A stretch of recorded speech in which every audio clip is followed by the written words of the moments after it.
देश की ताकत तीनों है महान, जवान, किसान और जनता महान। वक्फ एक्ट विवाद, संसद में बचाव, सुप्रीम कोर्ट में विराम, सरकार का दोहरा रवैया उजागर। विशेष रिपोर्ट। पृष्ठभूमि। वक्फ संशोधन अधिनियम क्या है? वक्फ एक्ट 1995 के तहत भारत में मुस्लिम समुदाय द्वारा धार्मिक या चैरिटेबल उद्देश्य से दी गई संपत्तियों का प्रबंधन किया जाता है। 2023 में मोदी सरकार ने इसका संशोधन पेश किया, जिसमें 2 प्रमुख परिवर्तन किए गए। वक्फ बोर्डों में गैर मुस्लिम सदस्यों की नियुक्ति का प्रावधान, वक्फ बाय यूजर संपत्तियों को हटाने या पुनर्परिभाषित करने की प्रक्रिया। संसद में गरम बहस, विपक्ष का तीखा विरोध। हेडलाइन। मजहबी संस्थानों में गैर मजहबी सदस्य, संसद में भड़की बहस। विपक्ष के 12 सांसदों ने संयुक्त संसदीय समिति जेपीसी में असहमति नोट जमा किया, जिसमें 2 मुख्य बिंदु उठाए गए। गैर मुस्लिमों की नियुक्ति से धार्मिक मामलों में हस्तक्षेप का खतरा, सदियों पुरानी वक्फ संपत्तियों से प्रमाण मांगना अव्यावहारिक। लोकसभा में कांग्रेस नेता केसी वेणुगोपाल ने सवाल उठाया, अगर वैष्णो देवी या केरल देवस्थानम बोर्ड में गैर हिंदुओं को शामिल नहीं किया जा सकता, तो फिर मुस्लिम वक्फ बोर्डों में ऐसा क्यों? सरकार का संसद में बचाव, ये सिर्फ प्रशासनिक पद है, धार्मिक नहीं। प्रशासनिक दायित्व है गैर मुस्लिमों का। अमित शाह। गृह मंत्री अमित शाह ने विपक्ष पर भ्रम फैलाने का आरोप लगाया और कहा, गैर मुस्लिमों को धार्मिक कार्यों में नहीं बल्कि संपत्ति प्रबंधन जैसे प्रशासनिक कामों के लिए जोड़ा जाएगा। उन्होंने ये भी जोड़ा कि सरकार वक्फ संपत्तियों के दुरुपयोग पर नियंत्रण चाहती है।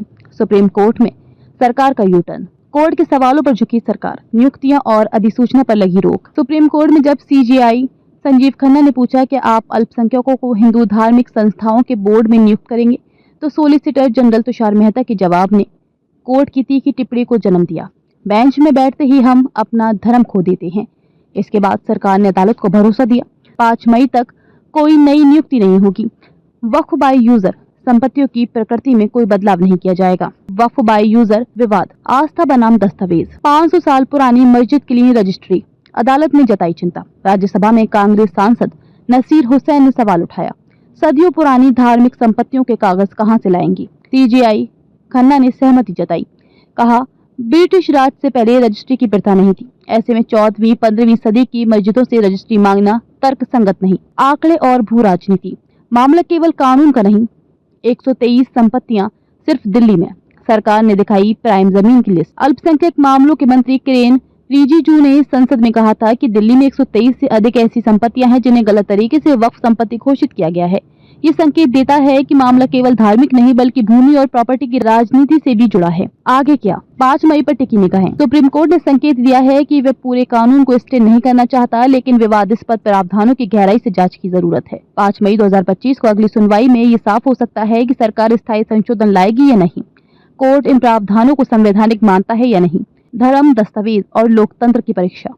वक्फ एक्ट पर मचा विवाद केवल मुस्लिम समुदाय तक सीमित नहीं, ये भारत में धार्मिक संस्थानों की संवैधानिक स्वायत्तता, प्राचीन आस्थाओं की वैधता और भूमि कानूनों की जटिलता को एक साथ सामने लाता है।